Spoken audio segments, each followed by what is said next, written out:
नमस्कार दर्शक बंधु आपण को आम चैनल को स्वागत। पवित्र देवस्नान पूर्णिमा बा ज्येष्ठ पूर्णिमा उपलक्षे समस्त बिच्छा राशि व्यक्ति विशेष मानक अनेक अनेक शुभेच्छा और शुभकामना। आपणकर जदि बिच्छा राशि होता है तेबे यह भिडियोटी को थरे मात्र शेष पर्यंत देखंतु। निजर व्यस्त समय मध्यरु मात्र 10 मिनिट समय आपण निज पाई दियंतु कहीं आमर आजिर यह कार्यक्रमटी बिच्छा राशि व्यक्ति विशेषक बहुत गुरुत्वपूर्ण रही। कहीं गुरुत्वपूर्ण रही आपण भिडियोटी शेष पर्यंत देखिले निश्चित भावरे जानिपारिबे। देखंतु आपणक बिच्छा राशि रे एही देवस्नान पूर्णिमा बा ज्येष्ठ पूर्णिमा दिन बुध आसिबे अष्टम भाव को, जेउठारे गुरुंक सहित रही निजर समभाव बनाइबे। ता सहित मंगल आसिबे दशम भाव को, जहा फल रे आपणक जीवन रे बड़ परिवर्तन हेबाकु जाउछि एवं एही परिवर्तन आपणकु किछि शुभ फल देबो एवं किछि अशुभ फल देबो।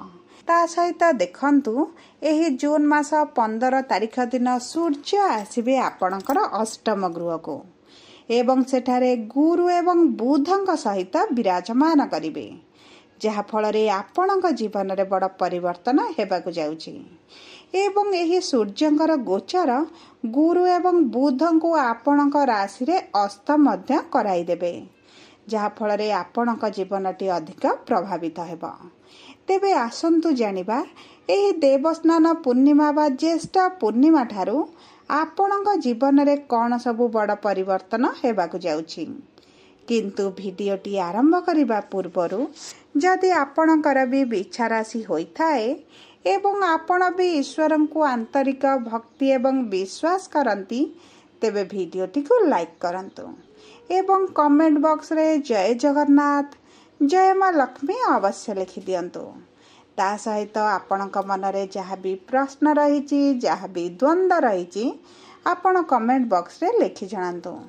आमे आपणक प्रश्नर उत्तर देबा पई यथा संभव प्रयास करिवो। देखंतु विलंब हेले मध्य आपणक प्रश्नर आमे निश्चित उत्तर देबो। ता सहित दर्शक बंधु जानि रखंतु जे भिडियोर मध्य भागरे आम सह जोगाजोग करिबा पई एक व्हाट्सएप नंबर टी दिया जाइछि, जो नंबर साहाय्य आपण आम सह जोगाजोग करी निजर नूतन कुंडली प्रस्तुत करि परिबे बा कुंडली को विश्लेषण कराई परिबे। ता सहित आपणक व्यवसाय चाकरी विवाह को नै जदि किछि समस्या रहिछि तार समाधान करि परिबे किंबा विवाह पाई आपण कुंडली मेलक मध्य कराई परिबे। सेतिपाई भिडियोटी को शेष पर्यंत देखंतु एवं व्हाट्सएप नंबर माध्यम रे आम सह जोगाजोग करंतु। ताहले आसंतु जानिबा एही देवस्नान पूर्णिमा ठारू आपणक जीवन रे केउ केउ बड़ परिवर्तन हेबाकु जाउछि। किंतु ता पूर्वरु जानिबा आपणक बिच्छा राशि रे नवग्रहंकर स्थितिटी किभଳି रहिछि। देखंतु आपणकर चतुर्थ गृह रे राहु, पंचम गृह रे शनि, षष्ठ गृह रे शुक्र, सप्तम गृह रे सूर्य एवं बुध, अष्टम गृह रे देवगुरु बृहस्पति, नवम गृह रे मंगल, दशम गृह रे केतु विराजमान करिसंती, जहा फल रे सेही गृह गुड़िकरे सेमानंकर प्रभाव अधिक रहिबा। ता सहित बुध एवं सूर्य आपणकर अष्टम गृह को गोचर करिवे एवं सेठारे गुरुंक सहित विराजमान करिवे। तेबे सर्वप्रथमे आसंतु जानिबा आपणकर स्वास्थ्यटी किभଳି प्रभावित हेबा। देखंतु आपणकर स्वास्थ्य आपणक कुंडलीर प्रथम गृहरु जणा पड़े एवं प्रथम गृहर स्वामी हेउछंती मंगल, जे आपणक भाग्यर गृहरु आपणक दशम गृह को गोचर करिवे, जहा फल रे केंद्र रे विराजमान करी आपणक स्वास्थ्य रे उन्नति आनिबे। आपणकर स्वास्थ्य को नैथिबा चिंताटी दूर होई जिवो एवं आपणकर जदि पूर्वरु पेट समस्या थिला एवं पेट जनित गंभीर समस्या रे आपण पीड़ा अनुभव करुथिले तेबे आपणको सेथिरु आराम मध्य मिलिबो। आपणक शरीर रे गुरुतर समस्या हेबार कोनोसी संभावना मध्य नाही। ଆପଣଙ୍କ ସ୍ୱାସ୍ଥ୍ୟରେ ଉନ୍ନତି ପରିଲକ୍ଷିତ ହେବ। ତା ସହିତ ଦେଖନ୍ତୁ ଆପଣଙ୍କର ଷଷ୍ଠ ଗୃହରେ ଶୁକ୍ର ବିରାଜମାନ କରିଛନ୍ତି ଏବଂ ଶୁକ୍ର ନୀଚ ସ୍ଥିତିରେ ରହିଛନ୍ତି। ସେଥିପାଇଁ ଆପଣ ଦେଖିବେ ଆପଣଙ୍କ ଗଳାରେ କିଛିଟା ସମସ୍ୟା ମଧ୍ୟ ଦେଖାଦେଇପାରେ। ସେଥିପ୍ରତି ଆପଣ ଟିକେ ଦୃଷ୍ଟି ଦେବେ। ଯଦି ଆମେ ଆପଣଙ୍କର ପ୍ରେମ ସମ୍ପର୍କ, ଶିକ୍ଷା ଏବଂ ସନ୍ତାନର ଯୋଗକୁ ଦେଖିବା, ତେବେ ଆପଣଙ୍କ ପଞ୍ଚମ ଗୃହରେ ଶନି ବିରାଜମାନ କରିଛନ୍ତି ଏବଂ ପଞ୍ଚମ ଗୃହର ସ୍ୱାମୀ ଦେବଗୁରୁ ବୃହସ୍ପତି ଆପଣଙ୍କର ଅଷ୍ଟମ ଗୃହରେ ଏବଂ ଏହି 14 ତାରିଖ ପରଠାରୁ ଅସ୍ତ ମଧ୍ୟ ଯିବେ, ଯାହାଫଳରେ ଆପଣଙ୍କ ସମ୍ପର୍କରେ କିଛିଟା ମନମାଳିନ ମତାନ୍ତର ଭଳି ପରିସ୍ଥିତି ମଧ୍ୟ ସୃଷ୍ଟି ହୋଇପାରେ। ଆପଣଙ୍କ ସମ୍ପର୍କରେ ଛୋଟ ଛୋଟ କଥାକୁ କେନ୍ଦ୍ର କରି ଦୂରତାଟି ବଢ଼ିବାର ମଧ୍ୟ ସମ୍ଭାବନା ରହିଛି। କିନ୍ତୁ ଏହି ଛୋଟ ଛୋଟ ସମସ୍ୟା ଆପଣଙ୍କ ସମ୍ପର୍କରେ କୌଣସି ବି ବଡ଼ ବିବାଦ ବା ଦୂରତାଟି ଆଣିପାରିବ ନାହିଁ। ଆପଣଙ୍କ ସମ୍ପର୍କରେ ନିକଟତରତା ମଧ୍ୟ ବୃଦ୍ଧି ପାଇବ। ଦେଖନ୍ତୁ ଆପଣଙ୍କ କୁଣ୍ଡଳୀରେ ଯଦି ଶନି ଭଲ ସ୍ଥିତିରେ ଥିବେ, ତେବେ ଆପଣଙ୍କର ପ୍ରେମ ସମ୍ପର୍କରେ ଆପଣ ସୁଖଦ ସମୟ ଅତିବାହିତ କରିବେ। ଯଦି ଆପଣଙ୍କ କୁଣ୍ଡଳୀରେ ଶନି ଖରାପ ସ୍ଥିତିରେ ଥିବେ, ନୀଚ ଥିବେ କିମ୍ବା ଶତ୍ରୁର ଗୃହରେ ବିରାଜମାନ କରିଥିବେ, ତେବେ ଆପଣଙ୍କ ସମ୍ପର୍କରେ ବାଦ ବିବାଦ, ମନାନ୍ତର, ମତାନ୍ତର ଭଳି ପରିସ୍ଥିତି ମଧ୍ୟ ଦେଖାଦେଇପାରେ। ସେଥିପାଇଁ ଆପଣଙ୍କ କୁଣ୍ଡଳୀକୁ ଥରେ ବିଶ୍ଳେଷଣ କରାନ୍ତୁ ଏବଂ ଜାଣନ୍ତୁ ଆପଣଙ୍କ କୁଣ୍ଡଳୀରେ ଶନିଙ୍କର ସ୍ଥିତିଟି କିଭଳି ରହିଛି। ଯଦି ଆମେ ଆପଣଙ୍କର ଶିକ୍ଷାକୁ ଦେଖିବା, ତେବେ ଶିକ୍ଷାରେ ଆପଣଙ୍କର ପରିଶ୍ରମଟି ବୃଦ୍ଧି ହେବ ଏବଂ ଏହି ପରିଶ୍ରମ ଫଳରେ ଆପଣଙ୍କୁ ସଫଳତା ମଧ୍ୟ ପ୍ରାପ୍ତି ହେବ। ଯଦି ଆପଣ ଏହି ସମୟ ମଧ୍ୟରେ କୌଣସି ବି କମ୍ପିଟେଟିଭ୍ ଏକ୍ଜାମ୍ ଦେଉଛନ୍ତି, ଇଣ୍ଟରଭ୍ୟୁ ଦେଉଛନ୍ତି, ଏଣ୍ଟ୍ରାନ୍ସ ଦେଉଛନ୍ତି, ତେବେ ମଧ୍ୟ ଆପଣଙ୍କୁ ସଫଳତା ପ୍ରାପ୍ତି ହେବ। ଦେଖନ୍ତୁ ଶିକ୍ଷାରୁ ଆପଣଙ୍କ ମନ ହଟିପାରେ, ଅଲଗା ଦିଗ ପ୍ରତି ଆଗ୍ରହ ବଢ଼ିପାରେ। ସେଥିପ୍ରତି ଆପଣଙ୍କୁ ମଧ୍ୟ ଦୃଷ୍ଟି ଦେବାକୁ ପଡ଼ିବ। ଯଦି ଆପଣ ଆପଣଙ୍କ ମନପସନ୍ଦର କଲେଜରେ ଆଡ଼ମିସନ୍ ଚାହୁଁଛନ୍ତି କିମ୍ବା କୌଣସି କୋର୍ସ କରିବାକୁ ଚାହୁଁଛନ୍ତି, ତେବେ ଏଥିରେ ଆପଣଙ୍କୁ ସଫଳତା ପ୍ରାପ୍ତି ହେବ।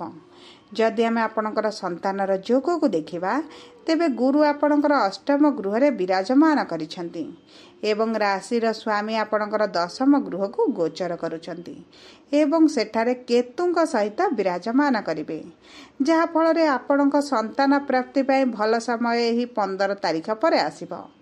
ଆପଣ ଯଦି ସନ୍ତାନ ପାଇଁ ଚେଷ୍ଟା କରନ୍ତି, ଆପଣଙ୍କୁ ସଫଳତା ପ୍ରାପ୍ତି ହେବ। ଯଦି ଆମେ ଆପଣଙ୍କର ବିବାହର ଯୋଗ ବା ବୈବାହିକ ସମ୍ପର୍କକୁ ଦେଖିବା, ତେବେ ବୈବାହିକ ସମ୍ପର୍କ ଆପଣଙ୍କର ବହୁତ ଭଲ ରହିବ। ପତି ପତ୍ନୀଙ୍କ ମଧ୍ୟରେ ନିକଟତରତା ବଢ଼ିବ। ପୂର୍ବରୁ ଯାହା ବି ବାଦ ବିବାଦ, ମନମାଳିନ, ମତାନ୍ତର, ମତଭେଦ ଥିଲା, ତାହା ଦୂର ହୋଇଯିବ। ଆପଣଙ୍କ ସାଥୀଙ୍କର ଆପଣଙ୍କ ପ୍ରତି ପ୍ରେମର ଭାବନା ବୃଦ୍ଧି ଘଟିବ। ଆପଣଙ୍କ ସାଥୀଙ୍କ ଠାରୁ ଆପଣ କିଛି ଗିଫ୍ଟ ପାଇପାରନ୍ତି। ଆପଣଙ୍କ ସମ୍ପର୍କରେ ପ୍ରେମ ରୋମାନ୍ସର ମଧ୍ୟ ବୃଦ୍ଧି ହେବ। ଆପଣଙ୍କ ପରିବାରରେ କିଛି ଏଭଳି ଘଟଣା ଘଟିପାରେ, ଯାହାଫଳରେ ଆପଣଙ୍କ ପରିବାର ସଦସ୍ୟଙ୍କ ସହିତ ଆପଣଙ୍କର ସାଥୀଙ୍କର ମଧ୍ୟ ଆପଣଙ୍କ ପ୍ରତି ସମ୍ମାନ ବଢ଼ିଯିବ। ଦେଖନ୍ତୁ ଦାମ୍ପତ୍ୟ ଜୀବନ ପାଇଁ ବହୁତ ଭଲ ସମୟ ରହିଛି। ଆପଣଙ୍କ ସାଥୀଙ୍କ ସ୍ୱାସ୍ଥ୍ୟରେ ମଧ୍ୟ ଉନ୍ନତି ପରିଲକ୍ଷିତ ହେବ। ପୂର୍ବରୁ ଯଦି କିଛି ସ୍ୱାସ୍ଥ୍ୟଗତ ସମସ୍ୟା ଦେଇ ଗତି କରୁଥିଲେ, ସେଥିରେ ମଧ୍ୟ ଉନ୍ନତି ଆସିବ। ଯଦି ଆମେ ଆପଣଙ୍କର କର୍ମକ୍ଷେତ୍ରକୁ ଦେଖିବା, ତେବେ କର୍ମର ଗୃହରେ କେତୁ ବିରାଜମାନ କରିଛନ୍ତି ଏବଂ ଏହି 7 ତାରିଖ ଦିନ ମଙ୍ଗଳ ମଧ୍ୟ ଆପଣଙ୍କ କର୍ମର ଗୃହକୁ ଗୋଚର କରିଛନ୍ତି, ଯାହାଫଳରେ ଆପଣଙ୍କ କର୍ମକ୍ଷେତ୍ରରେ ଆପଣଙ୍କର ମାନ ସମ୍ମାନ ବୃଦ୍ଧି ଘଟିବ। ଆପଣ ନିଜର ବୁଦ୍ଧି ବଳ ଲଗାଇ ଆପଣଙ୍କ କର୍ମକ୍ଷେତ୍ରରେ ଥିବା ଅସୁବିଧା ଗୁଡ଼ିକ ହ୍ରାସ କରିବେ। ସକାରାତ୍ମକ ପରିବର୍ତ୍ତନ ଆସିବ। ବିଶେଷ ଭାବରେ ଯେଉଁମାନେ ରୋଜଗାର ସନ୍ଧାନରେ ଥିଲେ, ସେମାନଙ୍କୁ ରୋଜଗାର ପ୍ରାପ୍ତି ହେବ। ଆପଣଙ୍କ କର୍ମକ୍ଷେତ୍ରରେ ଅଗ୍ରଗତି ହେତୁ ଆପଣଙ୍କ ଇନକମ୍ଟି ମଧ୍ୟ ବୃଦ୍ଧି ଘଟିବ। ଆପଣଙ୍କର ଉଚ୍ଚ ଅଧିକାରୀମାନେ ଆପଣଙ୍କ ପାଇଁ ଲାଭଦାୟକ ରହିବେ। ଦେଖନ୍ତୁ ଯଦି ଆପଣ ବ୍ୟବସାୟ କରୁଛନ୍ତି, ତେବେ ଆପଣଙ୍କ ବ୍ୟବସାୟରେ ଆପଣଙ୍କ ପରିଶ୍ରମ ବଢ଼ିବା ସହିତ ଆପଣଙ୍କ ଇନକମ୍ ମଧ୍ୟ ବଢ଼ିଯିବ। ଆପଣଙ୍କର ଯେଉଁ ଖରାପ ପରିସ୍ଥିତିଟି ଚାଲିଛି, ସେଥିରେ ସୁଧାର ଆସିବ। ଆପଣଙ୍କ ବ୍ୟବସାୟରେ ଆୟ ବଢ଼ିବା ସହିତ ଆପଣଙ୍କର ପରିଶ୍ରମ ମଧ୍ୟ ବଢ଼ିଯିବ। ଆପଣ ଆବଶ୍ୟକତା ଠାରୁ ଅଧିକ ପରିଶ୍ରମ କରିବା ଆରମ୍ଭ କରିବେ, ଯାହାଫଳରେ ଆପଣଙ୍କ ଶରୀରରେ ଥକାମି ମଧ୍ୟ ଅନୁଭବ ଆପଣ କରିପାରନ୍ତି। ଆୟର ନୂତନ ସ୍ରୋତ ମଧ୍ୟ ଆପଣଙ୍କୁ ମିଳିଯିବ। ପୂର୍ବରୁ ଯେଉଁ କାର୍ଯ୍ୟଟି ଆପଣ ଅଟକିକି ଥିଲା ଏବଂ ଦୀର୍ଘ ଦିନ ହେଲା ଆପଣ ସମ୍ପୂର୍ଣ୍ଣ କରିବା ପାଇଁ ଚେଷ୍ଟା କରି ମଧ୍ୟ କରିପାରୁନଥିଲେ, ତେବେ ଆପଣଙ୍କ କାର୍ଯ୍ୟ ମଧ୍ୟ ସମାପ୍ତ ହୋଇଯିବ। ଆପଣଙ୍କ ପରିବାର ଲୋକଙ୍କର ଅପାର ସାହାଯ୍ୟ ଏବଂ ସହଯୋଗ ଆପଣଙ୍କ ପ୍ରତି ରହିବ। କିମ୍ବା ଆପଣଙ୍କର କର୍ମକ୍ଷେତ୍ରରେ ଥିବା ବ୍ୟାପାର କ୍ଷେତ୍ରରେ ଥିବା ବ୍ୟକ୍ତିମାନେ ଆପଣଙ୍କ ପାଇଁ ହଠାତ୍ ଲାଭଦାୟକ ମଧ୍ୟ ହୋଇପାରନ୍ତି। ଦେଖନ୍ତୁ, ଗୁରୁ ଆପଣଙ୍କର ଅଷ୍ଟମ ଗୃହରେ ଥିବା କାରଣରୁ ଆପଣଙ୍କୁ କିଛି ହଠାତ୍ ଗୁପ୍ତ ଧନ ମିଳିପାରେ, ବ୍ୟବସାୟରେ ହଠାତ୍ ଲାଭ ହୋଇପାରେ କିମ୍ବା ସରକାରୀ ସହାୟତା ମଧ୍ୟ ଆପଣଙ୍କୁ ପ୍ରାପ୍ତି ହୋଇପାରେ। ମୋଟାମୋଟି ଭାବେ ଦେଖିବାକୁ ଗଲେ ଏହି ଦେବସ୍ନାନ ପୂର୍ଣ୍ଣିମା ଠାରୁ ଆପଣଙ୍କ କର୍ମକ୍ଷେତ୍ର ପାଇଁ ବହୁତ ଭଲ ସମୟ ରହିଛି।